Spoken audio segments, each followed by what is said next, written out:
22 December 1849।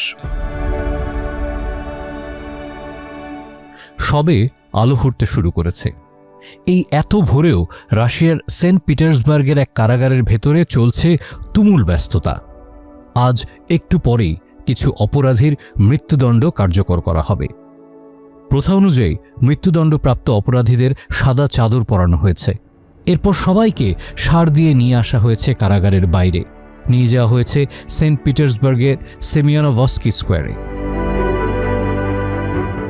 সেখানে সবার সামনে এই অপরাধীদের গুলি করা হবে। এটা এমন এক সময় যখন প্রকাশ্যে মৃত্যুদণ্ড মানুষজন বেশ আগ্রহ নিয়ে দেখত। সেমিয়ানোভস্কি স্কোয়ারেও এসে জমা হয়েছে অজস্র মানুষ। অপরাধীদেরকে 3 জন করে সারিতে দাঁড় করানো হয়েছে। কমান্ডার উচ্চ স্বরে অপরাধীদের শাস্তি ঘোষণা করছেন। পাদ্রি ক্রস নিয়ে এগিয়ে আসছেন সবাইকে শেষবারের মতো বাইবেলের পাঠ শোনানোর জন্য। সৈনিকরা রাইফেল উঁচু করে ধরে আছে।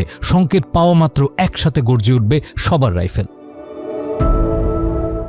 হঠাৎ উৎসুক জনতার ভিড় ঠেলে সাদা পতাকা নিয়ে এসে সৈনিকদের সামনে দাঁড়ালো এক রাজপ্রতিনিধি। সে সম্রাটের আদেশ নিয়ে এসেছে। আদেশে বলা হয়েছে বন্দীদের মৃত্যুদণ্ড বাতিল।